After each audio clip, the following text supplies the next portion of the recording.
Hi, this is 50 Plus coming to you. And if you all don't know my name, it's Teresa. And this video is going to be about makeup brushes.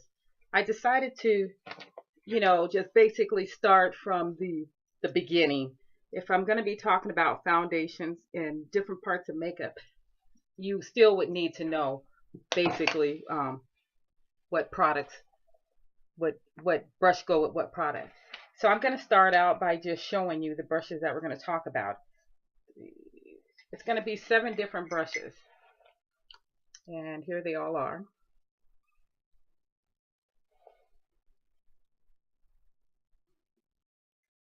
All right, so let's get started. The first brush, and I want to say happy Super Bowl Sunday. I'm a person that goes to church, so um, let's see. I have like a list here to talk so that I can stay on track because I'm trying to keep the videos down to a minimum. And if anybody's complaining about my eyes, I have bad allergy and I struggle to put a contact lens in. I was sick all last month, so of course I didn't wear contact lens, and it just feels kind of bad and weird right now. So we're going to start out with the this brush. All right, so this is a brush that it's it's a synthetic brush. It's not like real hair or anything, and it's a brush that is actually has a slant to it. You can see that, and it's very full. And the purpose of this brush is for um, it's for let's see, the contouring brush. So what this is used for is for, here's like some contouring powder. I don't know if you can see this. This is from Sleek, and this is some highlighter over here. And so what you how it's designed so that it can fit in the hollows of your cheek, where you can fit the place the contour and around the forehead and up under the jawline. And you also can use this for a blush brush as well and a highlighter. It's all depend on how heavy handed you are. So this is, if you're starting out, just starting out with makeup, this is a brush that you can consider for your highlighting. Then next we're going to go with a lip liner. Now the retractable one, I mean a lip brush, not a lip liner, I'm sorry. And this is one where it's retractable. So it's just not sitting there. And usually it's good to have the retractable kind because usually lip gloss and stuff is sticky, and instead of this is just very purse friendly and sanitary. So this is what you would use to actually put on your lipstick. And believe it or not, in using a lip brush, it works very well for applying those darker lipsticks like red and any of the darker colors. And you can use it for lip gloss as well. Then the next we have the fan brush. And the fan brush would be first of all, it resembles a fan. It's fanned out. And it's kind of, and it's also synthetic. And it's also thin. It's not really dense or anything. And this is good for applying highlighter. And highlighter will be brushed across the top of your cheek, right up under your eyes. Give me 1 minute. Sorry about that, having a hot flash. So this is where you would put, and it's designed so it doesn't pick up a lot of the product. So then when you brush it across and then you just dust it on, and so brushes, their density and their designs, there's all a purpose behind it. And then the next brush would be the foundation brush. Now I know lately everybody's taken to all kind of ways to apply their foundation, but if you're just a beginner, go ahead and start out with a synthetic brush, and it's kind of flat, but it's rounded. And this would be the brush that you would use for applying your foundation. So then this, it's a dense flat head with a tapered, meaning synthetic bristles. If you can see this, they're kind of, if you pull it open, see how they're tapered upward? And this is to allow you to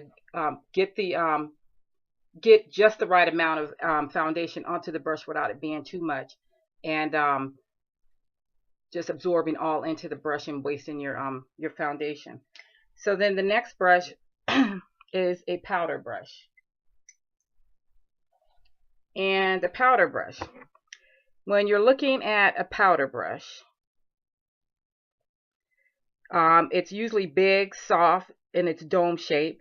And the purpose of this is the why it's dome shaped like this and fluffy is so that it can lightly but evenly distribute powder all over your face. And powder is what you would use to set your foundation.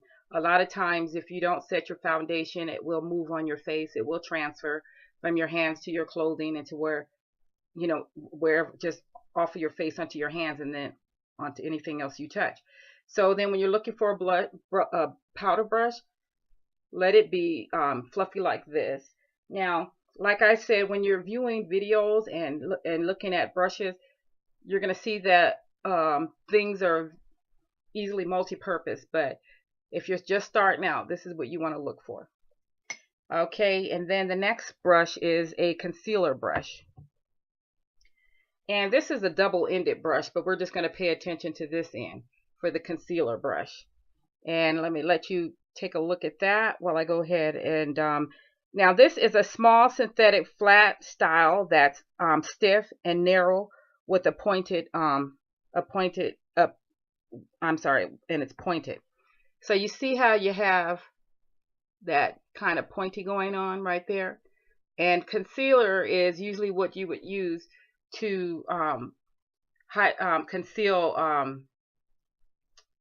acne marks, pimples, discoloration, hyperpigmentation, and you would kind of dab it on with this in the spot and then blend out the edges, and then you put your foundation on, or you would put this on after the foundation. Normally they would have you doing it before you apply foundation, but these days sky's the limit, however you feel comfortable. So that's what this brush looks like. And then the last brush would be the blush brush. Okay, and it looks like a medium-sized pointed or dome shape. And this is designed so that it can deposit the right amount of blush on it. And this is how this looks. If I were to pull it apart, it kind of looks like a fan. So it's a very tapered brush. And it's designed so that it can only pick up so much. And then as you're applying it, it will allow you to apply it where you don't have a whole lot on at once, because when you're applying blush, you always want to start out with a little bit and just build up to your desire, because if you start out with heavy-handed and plopping it on, it's harder to take off. It's not harder to take off, but you have to start over pretty much wiping it. You can't wipe it down that good. All right, so I'm going to be doing a video on all the brushes you need for your eyes. And this is one that's just talking about all the brushes you need for your face. So if you enjoyed the video, and if you have not subscribed, please subscribe. Thumbs up if you enjoyed the video, and look forward to my video on all the brushes you need for your eyes. And so I want to say have a blessed Sunday, and may your team win.